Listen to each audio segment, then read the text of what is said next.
এতিয়া চাবা 2150 চনত পৃথিৱীয়ে এক জটিল পৰিৱেশ সংকটৰ সন্মুখীন হ'বলগীয়া হয়। 2150 চনত পৃথিৱীয়ে এক জটিল পৰিৱেশ সংকটৰ সন্মুখীন হ'বলগীয়া হয়। কি বুলি কৈছে?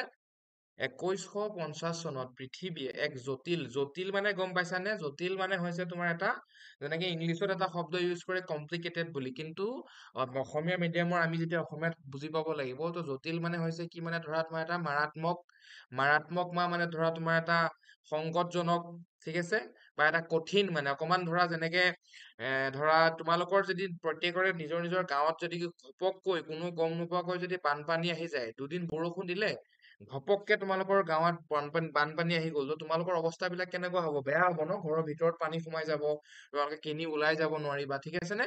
তো ঠিক তেনেকুৱা এটা জটিল পৰিৱেশ সংকটৰ সন্মুখীন হ'বলগীয়া হয় বুলি আমাক প্ৰথম লাইনটোত কৈছে, ঠিক আছে? 2150 চনত পৃথিৱীয়ে এক জটিল পৰিৱেশ সংকটৰ সন্মুখীন হ'বলগীয়া হয়। প্ৰাকৃতিক সম্পদৰ দ্ৰুত হ্ৰাস আৰু প্ৰদূষণৰ মাত্ৰা বৃদ্ধিয়ে বিজ্ঞানীসকলক বহনক্ষম জীৱন যাপনৰ বাবে বিকল্প সমাধানৰ সন্ধান কৰিবলৈ প্ৰেৰণা দিছিল। কি বুলি কৈছে? প্ৰাকৃতিক সম্পদৰ দ্ৰুত হ্ৰাস। চোৱা, প্ৰাকৃতিক সম্পদ মানে আমাৰ কি? আমাৰ প্ৰকৃতিত প্ৰাকৃতিকভাৱে পোৱা প্ৰত্যেকবিলাক বস্তুৱে প্ৰাকৃতিক সম্পদ বুলি কোৱা হয়। যেনেকে ধৰা তোমালোকে এতিয়া এটা কথা চাবা, আমাৰ চাৰিওফালে থকা গছ-গছনি বা কয়লা খনি, যিবিলাক কয়লা খনি ধৰা, ঠিক আছে, আমাৰ তোমাৰ পাহাৰীয়া ধৰা কাৰ্বি আংলং বা তোমাৰ এইফালে আমাৰ ডিমা হাছাওৰ কিছুমান জেগাত তেনেকুৱা ধৰণৰ তোমাৰ পাহাৰ আছে, পাহাৰত ডাঙৰ ডাঙৰ শিল পোৱা যায়। শিলবিলাক আমাৰনো ঘৰ বনাবলৈ শিলবিলাক আমি ক'ত পাওঁ? আমি যে পকা ঘৰ বনাবলৈ আমাৰ শিলগুটি যিবিলাক ইউজ কৰে, সেইবিলাক ক'ত পাওঁ? ডাঙৰ ডাঙৰ পাহাৰবিলাক মেচিনেৰে ভাঙি লৈ সেইবিলাকে আমি ঘৰ বনাব পাৰো। কিন্তু সেই পাহাৰ বিলাকত যে ডাঙৰ ডাঙৰ শিলবিলাক পোৱা যায়, কয়লা পোৱা যায়, চূণ পোৱা যায়, ঠিক আছে, এইবিলাক আমাৰ কি হয়? প্ৰাকৃতিক সম্পদ হয়, যিবিলাক প্ৰকৃতিয়ে সৃষ্টি কৰিছে। আৰু দ্ৰুত হ্ৰাস মানে কি? দ্ৰুত মানে হৈছে বহুত বেগী, মানে অতিকৈ স্পীডত, বহুত সোনকালে, গম পাইছেনে? দ্ৰুত হ্ৰাস, আৰু হ্ৰাস মানে হৈছে কমি যোৱা, ঠিক আছে? হ্ৰাস মানে হৈছে কমা, আৰু বৃদ্ধি মানে হৈছে বাঢ়ি যোৱা, ঠিক আছে? তো চাবা, প্ৰাকৃতিক সম্পদৰ দ্ৰুত হ্ৰাস মানে প্ৰাকৃতিক সম্পদবিলাক নাইকিয়া হৈ গৈছে বুলি কৈছে, ঠিক আছে? আৰু প্ৰদূষণৰ মাত্ৰা বৃদ্ধিয়ে, প্ৰদূষণটো সকলোৱে গম পোৱা, যেনেকে তোমালোকে চিপছটো খাই তেৰেমেৰেটো খালা, খাই মেলি পেকেটটো কি কৰা? কোনেও পেকেটটো বেগৰ ভিতৰত ভৰাই লৈ আহি ডাষ্টবিনত নেপেলোৱা তোমালোকে। য'ত পেকেটটো খাবা, তেৰেমেৰি বা বিস্কিটৰ পেকেটটো খাবা বা চিপছৰ আংকল চিপছৰ পেকেটটো খাবা, পেকেটটো খুলি তাতেই পেলাই দিবা।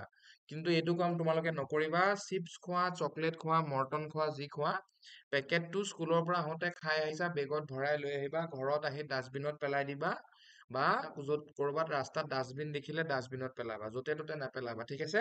গাড়ী মটৰৰ ধোঁৱাবিলাকে আমাৰ কি কৰে? প্ৰদূষণ সৃষ্টি কৰে, ঠিক আছে? তোমালোকে চোৱা, নলা নৰ্দমাৰ পৰা যোৱা পানীবিলাক যেতিয়া নদীত পেলাই দিয়ে, নদীৰ পানী প্ৰদূষিত হয়, তো সেইবিলাকে আমাক কি বুলি কৈছে? প্ৰদূষণৰ মাত্ৰা বৃদ্ধি। এইটো প্ৰদূষণ বুলি কাক কয় তেতিয়াহ'লে আমি বুজি পালো, হয় নে নহয়? তাৰপিছত চোৱা, প্ৰদূষণৰ মাত্ৰা বৃদ্ধিয়ে বিজ্ঞানীসকলক বহনক্ষম জীৱন যাপনৰ বাবে বিকল্প সমাধানৰ সন্ধান কৰিবলৈ প্ৰেৰণা দিছিল।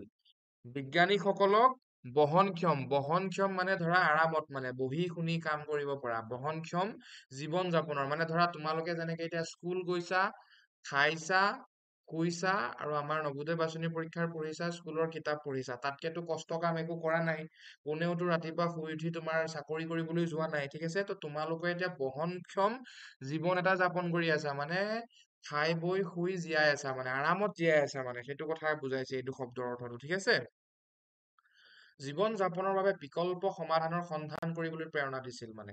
তো আমাক এই লাইনটো এইটো বুজাইছে যে প্ৰাকৃতিক সম্পদ বিলাক যে আমাৰ কমি গৈছে বা নাইকিয়া হৈছে, আৰু প্ৰদূষণৰ পৰিমাণটো যে বাঢ়িছে, সেই কাৰণবিলাকৰ কাৰণে বিজ্ঞানীসকলক বিকল্প সমাধান কৰিবলৈ প্ৰেৰণা দিছিল। মানে সেই প্ৰাকৃতিক সম্পদবিলাক কমি যোৱাৰ কাৰণে, প্ৰদূষণ বাঢ়ি যোৱাৰ কাৰণে বিজ্ঞানীসকলক সেইকেইটাৰ কাৰণত ৰিচাৰ্চ কৰিবলৈ মানে প্ৰেৰণা দিছিল। মানে বিকল্প সমাধানৰ মানে, বিকল্প সমাধান মানে হৈছে তোমাৰ এটা কিবা এটা প্ৰব্লেম হৈছে, তুমি অংক এটা কৰিব পৰা নাই, তুমি অংকটো কৰিব পৰা নাই, তুমি ছাৰক সুধিব লাগিব, কাৰণ তুমি অংকটো কৰিব পৰা নাই কাৰণে তাৰ বিনিময়ত তাৰে বিকল্প কি বুলি ভাবি লৈছা, যে ছাৰক মই সুধিম, ছাৰে কৈ দিব, ঠিক আছে?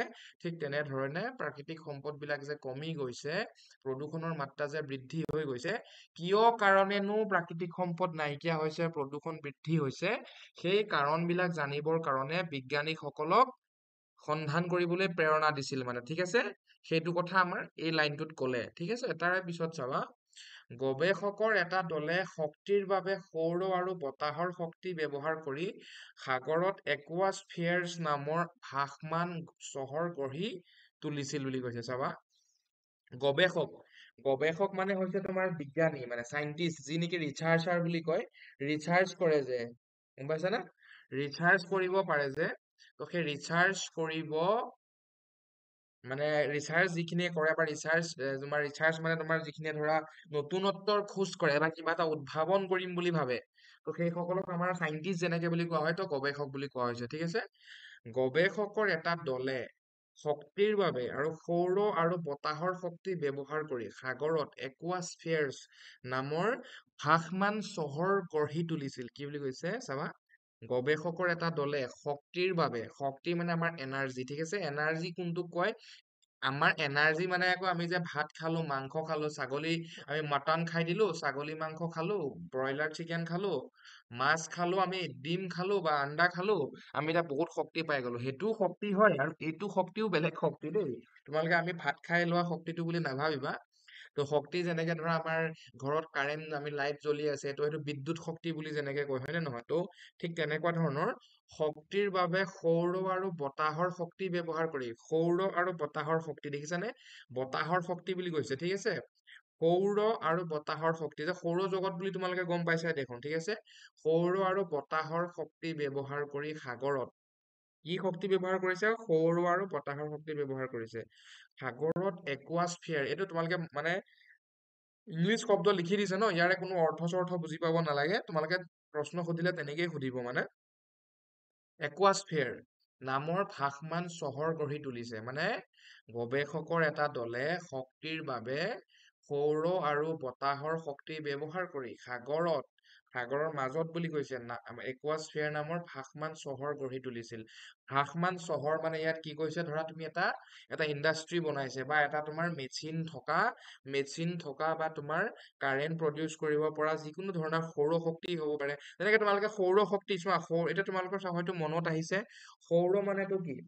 সৌৰ মানে হৈছে কি, তোমালোকৰ যেনেকে সৌৰ শক্তি বুলি কয়, সৌৰ শক্তি মানে হৈছে তোমালোকৰ আমাৰ যিটো ছানলাইট, মানে সূৰ্য পোহৰ আৰু বতাহৰ শক্তি ব্যৱহাৰ কৰি, তোমালোকে হয়তো তোমালোকৰ ঘৰত দেখিছা, সৌৰ শক্তি দি লাইট জ্বলোৱা হয়তো তোমালোকে সকলোৱে দেখিছা।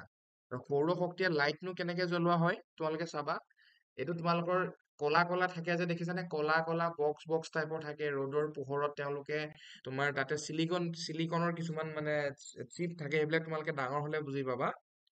তাতে তোমাৰ এখন কি বুলি কয়, নামটো মই পাহৰি গৈছো, তোমাৰ চলাৰ পেনেল সকলোৱে হয়তো শুনিছা।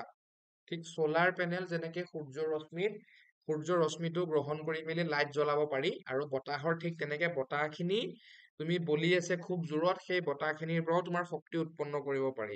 সেই শক্তি, সৌৰ শক্তি আৰু বতাহৰ শক্তি ব্যৱহাৰ কৰি গৱেষকসকলে এখন সৰু মানে মেচিনেৰী, ধৰা য'ৰ পৰা নেকি কাৰেণ্ট উৎপন্ন কৰিব পাৰি, তেনেকুৱা এখন সৰুকে চহৰ গঢ়ি তুলিছিল। আৰু চহৰ গঢ়ি তোলা মানে ইয়াতে তোমাৰ দোকান বজাৰৰ কথা কোৱা নাই দেই, ইয়াতে চহৰ মানে সৰুকৈ এটা, ধৰা তোমাৰ সাগৰৰ মাজত এটা, যেনেকে আমাৰ ধৰা জাহাজ বিলাকত, ডাঙৰ ডাঙৰ জাহাজ বিলাকত তুমি 1 মাহ 2 মাহ ফুৰিবলৈ গুচি যাব পাৰা, তাতে তোমাৰ ভিতৰত মানে বাথৰুম আছে, তোমাৰ দোকান আছে, ধৰা কিছুমান ইমান ডাঙৰ ডাঙৰ জাহাজ আছে, তাত তোমাৰ এৰোপ্লেন আহি লেণ্ডো কৰিব পাৰে, ঠিক আছে? বাছ, ডাঙৰ ডাঙৰ 10-15খন বাছ লৈ যাব পাৰে। ঠিক তেনেকুৱা সৰুকে এখন চহৰ গঢ়ি তুলিছিল বুলি কৈছে, ঠিক আছে? তাৰে পিছত চাবা, এই স্বাৱলম্বী সম্প্ৰদায়সমূহে অতিৰিক্ত জনসংখ্যাৰ প্ৰত্যাহ্বানসমূহ মোকাবিলা কৰাই নহয়, সাগৰীয় সংৰক্ষণৰ প্ৰচেষ্টাতো অৰিহণা যোগাইছিল। এই স্বাৱলম্বী সম্প্ৰদায়সমূহে, স্বাৱলম্বী মানে নিজেই নিজৰ ভৰিত থিয় দিব পৰা, স্বাৱলম্বী মানে হৈছে নিজেই নিজৰ ভৰিত থিয় দিব পৰা, এই স্বাৱলম্বী সম্প্ৰদায়, গৱেষকসকলৰ কথা কৈছে হা, এই স্বাৱলম্বী সম্প্ৰদায়সমূহে অতিৰিক্ত জনসংখ্যাৰ প্ৰত্যাহ্বানসমূহ মোকাবিলা কৰাই নহয়, অতিৰিক্ত জনসংখ্যাৰ প্ৰত্যাহ্বানসমূহ মানে কি, আমাৰ যেনেকে তোমাৰ পৃথিৱীত জনসংখ্যা যিমান থাকিব লাগে তাতকৈ বেছি আছে, আমাৰ প্ৰত্যেকৰে ধৰা ঘৰত তুমি যদি 5টাকৈ মানুহ থাকিব লাগে, নৰ্মেলি গোটেই পৃথিৱীখনত যেতিয়া তোমালোকে এটা ডাটা কালেকশ্যন কৰিছে তেতিয়া গম পোৱা গৈছে যে কি 5টা নহয়, প্ৰত্যেকৰে ঘৰত 10জনকৈ মান মানুহ আছে। সেইটো আমাক কি বুজাইছে, মানে তোমাৰ অতিৰিক্ত মানুহ আছে, ঠিক আছে, সংখ্যাৰ কথা কৈছে, ঠিক আছে। তাৰে পিছত চোৱা, এই স্বাৱলম্বী সম্প্ৰদায়সমূহে অতিৰিক্ত জনসংখ্যাৰ প্ৰত্যাহ্বানসমূহ মোকাবিলা কৰাই নহয়, সাগৰীয় সংৰক্ষণৰ প্ৰচেষ্টাতো অৰিহণা যোগাইছিল। সাগৰীয় সংৰক্ষণ মানে কি? সাগৰত তোমাৰ মাছ হৈ গ'ল, আমাৰ নিমখ যে আমি যে খাওঁ, আমি যে নিমখ খাওঁ, এই নিমখ বিলাক ক'ত উৎপন্ন কৰা হৈছে? সাগৰত উৎপন্ন কৰা হৈছে, ঠিক আছে। তোমাৰ সাগৰত নিমখ উৎপন্ন কৰা হয়, ডাঙৰ ডাঙৰ মাছ পোৱা যায়, মাছৰ ব্যৱসায় কৰি থকা যায়। তো এইখিনি বস্তুটো সংৰক্ষণ কৰাত গৱেষকসকলে অৰিহণা যোগাইছিল বুলি কৈছে। চাবা, উলম্ব বাগিচা, উন্নত পুনঃব্যৱহাৰ ব্যৱস্থা আৰু পৰিৱেশ বন্ধুত্বপূৰ্ণ পদ্ধতিৰ প্ৰতি দায়বদ্ধতাৰে একুৱাস্ফিয়াৰে মানৱতাৰ বাবে সেউজ আৰু অধিক সুষম ভৱিষ্যতৰ দিশত এক অগ্ৰণী পদক্ষেপ চিহ্নিত কৰিলে। উলম্ব বাগিচা, উন্নত পুনঃব্যৱহাৰ ব্যৱস্থা। উলম্ব বাগিচা মানে উলম্বটো এটা তোমাৰ চাগে ইংলিছে শব্দ দিছে, কিন্তু তোমালোকে সিমানখিনি বুজিব নালাগে। উন্নত পুনঃব্যৱহাৰ ব্যৱস্থা, উন্নত পুনঃব্যৱহাৰ মানে তুমি যেনেকে এটা সময়ত তোমালোকে দেখিছিলা দোকানত পলিথিন ব্যৱহাৰ কৰিবলৈ নিদিয়া হৈছিলে। তুমি দোকানত কিবা আনিবলৈ গৈছা, তোমাক কৈ যে ঘৰৰ পৰা বেগ লৈ আহিবা, নহলে কাগজৰ বেগতহে দিছিলে। সেইখিনি মানে কিয় দিছিলে, তুমি পলিথিন বস্তুটো আকৌ ব্যৱহাৰ কৰিব নোৱাৰা, ঠিক আছে। আকৌ ব্যৱহাৰ কৰিব পৰা যায়, কিন্তু মানে ধৰা বস্তুটো মাটিত পেলাই দিয়াৰ পিছত সি মাটিটোৰ লগত মিক্স নহয়, তেনেকেই থাকি যায়, শ শ বছৰ তেনেকেই থাকি যায়। কিন্তু কাগজ বিলাক যেতিয়া তুমি মাটিত পেলাই দিবা, কাগজ বিলাক মাটিৰ লগত মিহলি হৈ যায়।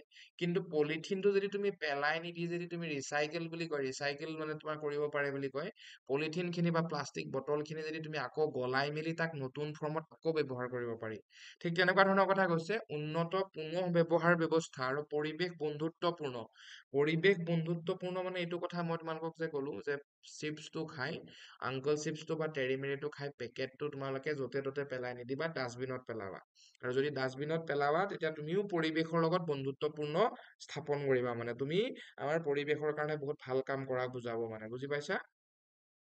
তো পৰিৱেশ বন্ধুত্বপূৰ্ণ পদ্ধতিৰ প্ৰতি দায়বদ্ধতাৰে একুৱাস্ফিয়াৰ মানে যিটো সাগৰত সৰুকে চহৰ বনাইছিল বুলি কৈছে, একুৱাস্ফিয়াৰে মানৱতাৰ বাবে সেউজ আৰু অধিক সুষম ভৱিষ্যতৰ, চোৱা, সুষম ভৱিষ্যত মানে কি, তোমাৰ ৱেল ফিউচাৰ, ৱেল ফিউচাৰ মানে তোমাৰ সুন্দৰময় জীৱন, মানে সুখময় জীৱন, ভৱিষ্যতো তোমাৰ সুখী হওক, মানে বেমাৰ আজাৰ নহওক, সুন্দৰ হওক, সেইটোকে আমাৰ সুষম ভৱিষ্যতৰ কথা কৈছে। মানে দিশত এক অগ্ৰণী পদক্ষেপ চিহ্নিত কৰিলে।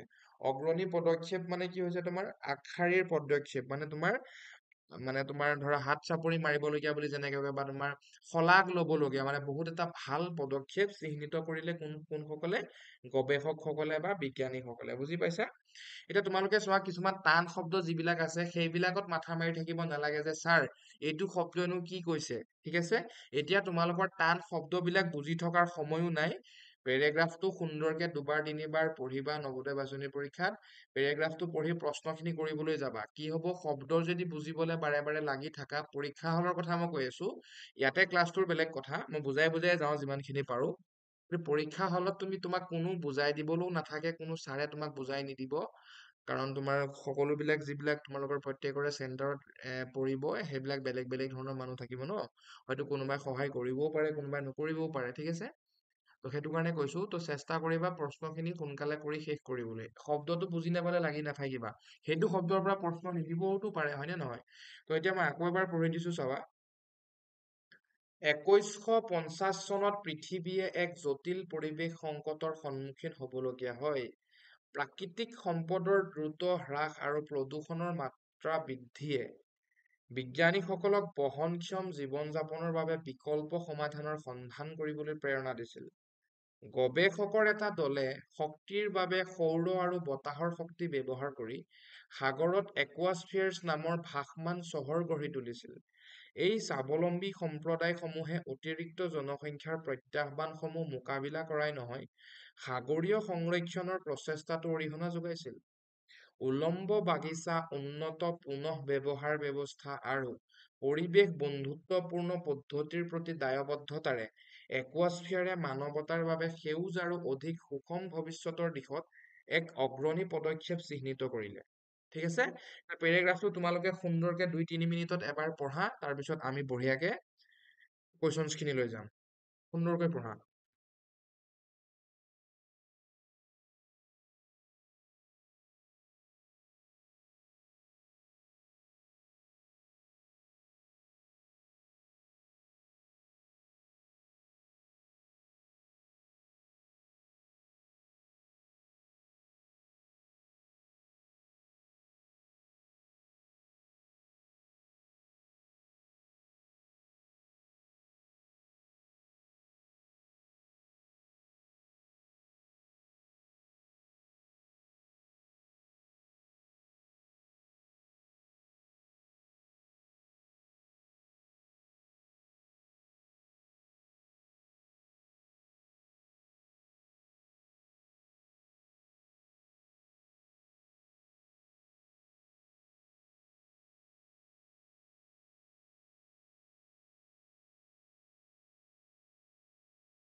ধুনীয়াকে পঢ়া দেই।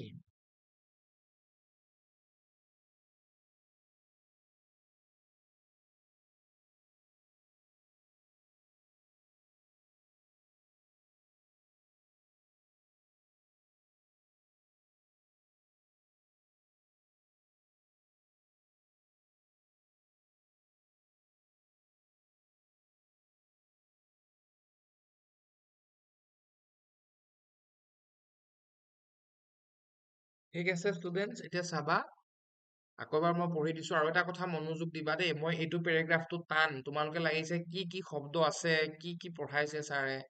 এইটো পেৰেগ্ৰাফ তোমালোকক এইটো কাৰণে পঢ়াইছো, মই বাৰে বাৰে কৈছো এটা পেৰেগ্ৰাফ টান পেৰেগ্ৰাফ আহিব যিটো তোমালোকে শব্দবিলাক বুজি নাপাবও পাৰা, কিন্তু লাগি নাথাকিবা মানে। সেই পেৰেগ্ৰাফটোত লাগি নাথাকিবা, একবাৰ পঢ়িবা, নেক্সট ডাইৰেক্ট প্ৰশ্নখিনি পঢ়িবা। আৰু প্ৰশ্নখিনি সকলো এটা বস্তু মন কৰিবা, যিটো শব্দ অপচন কেইটাত থাকিব, যদি এনেকুৱা এটা প্ৰশ্ন পাইছা যিটো প্ৰশ্ন তুমি একো গম পোৱা নাই, হে, যিটো বস্তু তুমি একো গমেই পোৱা নাই, সেইটো বস্তুৰ সেই প্ৰশ্নটোৰ অপচন কেইটা চাবা। আৰু কি হব, সেনেকুৱা প্ৰশ্নত কি হব, এটা অপচন তোমাৰ পেৰেগ্ৰাফটোত থকা পাবা, বাকী 3টা অপচন পেৰেগ্ৰাফটোত নাথাকিব। আৰু যিটো অপচন, যিটো শব্দ তুমি পেৰেগ্ৰাফটোত থকাৰ ভিতৰত পাবা, তুমি লাহেকে সেইটোৱে টিক কৰি দিবা। মানে বুজি পাইছা? যেতিয়া বুজি নাপোৱা হৈ যোৱা, বা বুজি যদি পেৰেগ্ৰাফটো নোপোৱা। আৰু এটা কথা সকলোৱে মন কৰিবা, কোনেও যাতে এটাও প্ৰশ্ন এৰি থৈ নাহা দেই। নেগেটিভ মাৰ্কিং নাইতো তোমালোকৰ। যি পাৰা ভুলে শুদ্ধয়ে লাষ্টত প্ৰথম চেষ্টা কৰিবা, যদি টান পাইছা গোল কৰি থৈ দিবা পিছত কৰিবলৈ। যদি পিছত তোমালোকে সময় নাপালা উল্টাই পঢ়ি চাবলৈ, তাত এনেই কিবা এটা ABCDৰ ভিতৰত কিবা এটা এনেই গোল কৰি আহিবা। কথাটো বুজি পালা? এইবিলাক কথা বাৰু আমি মিটিঙত বুজাই দিম পৰীক্ষাৰ আগে আগে, কিন্তু আমি এতিয়া প্ৰশ্নখিনিত এবাৰ যাওঁ চাবা। আকৌ এবাৰ পঢ়ি দিছো, সকলোৱে মনোযোগেৰে শুনিবা। 2150 চনত পৃথিৱীয়ে এক জটিল পৰিৱেশ সংকটৰ সন্মুখীন হবলগীয়া হয়। প্ৰাকৃতিক সম্পদৰ দ্ৰুত হ্ৰাস আৰু প্ৰদূষণৰ মাত্ৰা বৃদ্ধিয়ে বিজ্ঞানীসকলক বহনক্ষম জীৱন যাপনৰ বাবে বিকল্প সমাধানৰ সন্ধান কৰিবলৈ প্ৰেৰণা দিছিল। গৱেষকৰ এটা দলে শক্তিৰ বাবে সৌৰ আৰু বতাহৰ শক্তি ব্যৱহাৰ কৰি সাগৰত একুৱাস্ফিয়াৰ্ছ নামৰ ভাসমান চহৰ গঢ়ি তুলিছিল। এই স্বাৱলম্বী সম্প্ৰদায়সমূহে অতিৰিক্ত জনসংখ্যাৰ প্ৰত্যাহ্বানসমূহ মোকাবিলা কৰাই নহয়, সাগৰীয় সংৰক্ষণৰ প্ৰচেষ্টাতো অৰিহণা যোগাইছিল। উলম্ব বাগিচা, উন্নত পুনঃব্যৱহাৰ ব্যৱস্থা আৰু পৰিৱেশ বন্ধুত্বপূৰ্ণ পদ্ধতিৰ প্ৰতি দায়বদ্ধতাৰে একুৱাস্ফিয়াৰে মানৱতাৰ বাবে সেউজ আৰু অধিক সুষম ভৱিষ্যতৰ দিশত এক অগ্ৰণী পদক্ষেপ চিহ্নিত কৰিলে। এতিয়া আমি প্ৰশ্নখিনিলৈ যাম চাবা। বহু পচন্দৰ প্ৰশ্ন, সকলোৱে দেখিছানে? বহু পচন্দৰ প্ৰশ্ন। তোমালোকে চাবা পেৰেগ্ৰাফটো যিমান টান আছিল, কুৱেশ্যনছ খিনি কিন্তু ইমান টান নহয় চাবা। পৰিৱেশ সংকটৰ পৰিৱেশ হিচাপে কি বছৰটোৰ কথা উল্লেখ কৰা হৈছে? পৰিৱেশ সংকটৰ পৰিৱেশ হিচাপে কি বছৰটো মানে কোনটো বছৰৰ কথা কৈছে? কোনটো বছৰৰ কথা উল্লেখ কৰা হৈছে? তোমালোকে সকলোৱে গম পাইছা। উত্তৰ 2150 আৰু আমি ক'ত গম পাম? উত্তৰটো চোৱা। 2150 চনত পৃথিৱী এক জটিল পৰিৱেশ। তাতে গম পালা। আমাক কিহৰ কথা কৈছে? 2150ৰ কথা কৈছে। বুজি পালানে? এইটো তোমালোকে 2 ছেকেণ্ডত উত্তৰটো দিব লাগিব। চুটকি মাৰি উত্তৰটো দিব পাৰিব লাগিব সকলোৱে। এইটো প্ৰশ্নত 2 মিনিট সময় দিব নোৱাৰা। অপচন কেইটা চালা 2150 আছে। গটো শুদ্ধ। অপচন চিত ভুল কৰিবা ডাইৰেক্ট। কথাটো বুজিছা? তাৰে পিছত 2 নম্বৰ প্ৰশ্নটো চোৱা। বিজ্ঞানীসকলক কিহৰ বাবে উদ্ধৃতটোত বিকল্প সমাধানৰ সন্ধান কৰিবলৈ প্ৰেৰণা দিছিল? চোৱা। বিজ্ঞানীসকলক কিহৰ বাবে উদ্ধৃতিটোত মানে ওপৰৰ পেৰেগ্ৰাফটোত বিকল্প সমাধানৰ সন্ধান কৰিবলৈ প্ৰেৰণা দিছিল? অৰ্থনৈতিক মন্দাৱস্থা, সাংস্কৃতিক পৰিৱৰ্তন, প্ৰাকৃতিক সম্পদৰ অভাৱ আৰু প্ৰদূষণৰ মাত্ৰা বৃদ্ধি, প্ৰযুক্তিগত উন্নতি। এতিয়া তোমালোকে চাবা, ওপৰত লাইনটোত চাবা, আমি কুৱেশ্যনটো চাম যে বিজ্ঞানীসকলে বিকল্প সমাধানৰ কথা কৈছে। আমি ওপৰত চাম যে বিকল্প সমাধানটো কোনখিনিত আছিলে। চাবা, এনেকে চাব লাগিব হা প্ৰশ্নবিলাক। চাবা, আমি গম পালো যে থাৰ্ড লাইনটোত বিকল্প সমাধানৰ কথা দিয়া আছে। এতিয়া আমি চাম, প্ৰাকৃতিক সম্পদৰ দ্ৰুত হ্ৰাস আৰু প্ৰদূষণৰ মাত্ৰা বৃদ্ধিয়ে বিজ্ঞানীসকলক বহনক্ষম জীৱন যাপনৰ বাবে বিকল্প সমাধানৰ সন্ধান কৰিবলৈ প্ৰেৰণা দিছিল। তো উত্তৰটো কি হ'ব? প্ৰাকৃতিক সম্পদৰ দ্ৰুত হ্ৰাস আৰু প্ৰদূষণৰ মাত্ৰা বৃদ্ধি। আমি উত্তৰটো গম পাই গলো সকলোৱে। চোৱা, গটো হ'ব যে বিজ্ঞানীসকলক কিহৰ বাবে উদ্ধৃতটোত বিকল্প সমাধানৰ সন্ধান কৰিবলৈ প্ৰেৰণা দিছিল? যে প্ৰাকৃতিক সম্পদৰ অভাৱ আৰু প্ৰদূষণৰ মাত্ৰা বৃদ্ধি। উত্তৰটো শুদ্ধ হ'ব। ঠিক আছে ষ্টুডেন্টছ, সকলোৱে বুজি পাইছা? তাৰে পিছত চাবা 3 নম্বৰ প্ৰশ্নটো চাবা।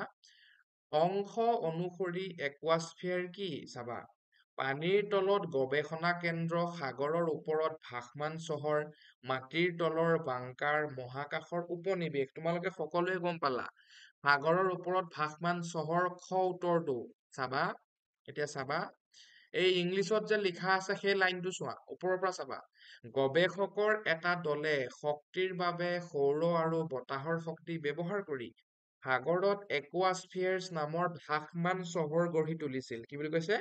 একুৱাস্ফিয়াৰ নামৰ ভাসমান চহৰ গঢ়ি তুলিছিল। ঠিক আছে ষ্টুডেন্টছ? এইটো চোৱা, অংশ অনুসৰি একুৱাস্ফিয়াৰ কি? সাগৰৰ ওপৰত ভাসমান চহৰ। সকলোৱে 3 নম্বৰ প্ৰশ্নটো বুজি পালা? 4 নম্বৰ প্ৰশ্নটো চোৱা, একুৱাস্ফিয়াৰে শক্তিৰ বাবে শক্তি কেনেকৈ ব্যৱহাৰ কৰে? এইটো বহুত ভাল প্ৰশ্ন, দেখিছেনে? একুৱাস্ফিয়াৰে শক্তি উৎপন্ন কৰিবৰ কাৰণে কি কি শক্তিৰ ব্যৱহাৰ কৰে? মই তোমালোকক বুজাই দিছিলো যে সূৰ্যৰ ৰশ্মিৰ পৰা যেনেকে চলাৰ পেনেল আৰু বায়ুৰ পৰা, হয়নে? অপচন গটোত চোৱাচোন আছে নেকি? সৌৰ আৰু বায়ু শক্তি। আৰু আমি ওপৰত গৈও চাই আহিম। চাবা, পেৰেগ্ৰাফটোত আমি সুন্দৰকে গৈ চাই আহিম। চাবা, 4 নম্বৰ লাইনটো চাবা। গৱেষকৰ এটা দলে শক্তিৰ বাবে সৌৰ আৰু বতাহৰ শক্তি ব্যৱহাৰ কৰি সাগৰত একুৱাস্ফিয়াৰ নামৰ ভাসমান চহৰ গঢ়ি তুলিছিল। বুজি পালানে? কি হ'ব তেতিয়াহ'লে উত্তৰটো আমাৰ? একুৱাস্ফিয়াৰে শক্তিৰ বাবে শক্তি কেনেকৈ ব্যৱহাৰ কৰে? পাৰমাণৱিক শক্তি কেন্দ্ৰ, ভূ-তাপীয় শক্তি, জীৱাশ্ম ইন্ধন। খ আৰু ঘৰ শব্দৰ গীতা আমাৰ পেৰেগ্ৰাফটোত দিয়াই নাই। তোমালোকে তেনেকেও যদি চোৱা তেতিয়াও প্ৰশ্নটো উত্তৰটো শুদ্ধ কৰিব পাৰিবা। মই যে অলপ আগত যে ক'লো যে পাৰমাণৱিক শক্তি, ভূ-তাপীয় শক্তি, জীৱাশ্ম ইন্ধন, এই 3টা বস্তুৰ কথা আমাক পেৰেগ্ৰাফটোত দিয়াই নাই। বাচি থাকিলে এটা অপচন, সেইটোৱে শুদ্ধ হ'ব। আৰু যদি তোমালোকে লাইনটো প্ৰত্যেকে বিচাৰি পোৱা, সৌৰ আৰু বায়ু শক্তি। মোৰ হিচাপত সকলোৱে বুজি পাইছা। 5 নম্বৰ প্ৰশ্নটো চাবা। ৰবা, মই পানী অকণ খাই লৈছো।